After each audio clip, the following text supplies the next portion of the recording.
Dulu, Indonesia adalah negara pengekspor minyak dan member dari OPEC, negara-negara pengekspor minyak. Namun, ketika produksi menurun terus dan kebutuhan meningkat, maka di tahun 2005 Indonesia keluar dari OPEC karena Indonesia mulai mengimpor minyak. Kebutuhan saat ini adalah 1,5 juta barel per hari dengan produksi sendiri 800.000 barel per hari. Ini membuat Indonesia sampai akhir zaman akan menjadi negara pengimpor minyak. Dari BBM tersebut, berapa sih yang untuk konsumtif dan berapa sih yang untuk produktif? Ternyata yang konsumtif 60% lebih itu untuk kendaraan roda 2. Lalu untuk yang produktif kemana aja? Salah satunya yaitu untuk power plant atau pembangkit listrik tenaga gasolin atau solar atau juga LNG. Bagaimana kita ke depan mengurangi impor tersebut sementara BBM kebutuhannya meningkat? Pengalaman pribadi saya mungkin bisa jadi solusi. Saya memiliki perusahaan teknologi bernama Laxel Teknologi. Perusahaan kami tersebut berhasil menghilangkan flare gas di Singapura. Kami memiliki surat resmi dari pemerintah Singapura, dari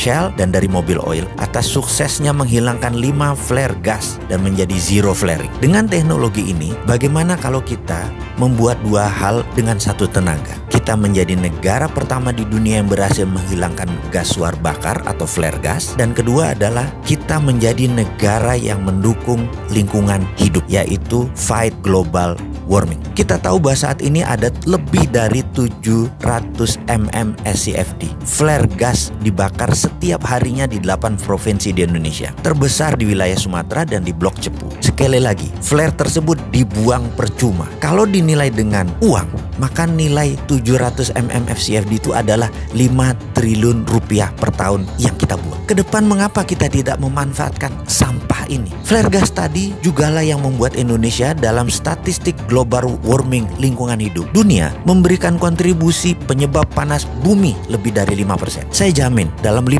tahun kalau diberi izin sebagai agregator flare gas tersebut, Indonesia akan menjadi negara pertama di dunia sebagai zero flaring country. Hasil dari flare gas tersebut berupa LNG. Di beberapa daerah terpencil sekalipun, izinkan kami jadi pasukan oranye yang akan membersihkan sampah flare gas itu semua. LNG-nya bisa masuk PLN.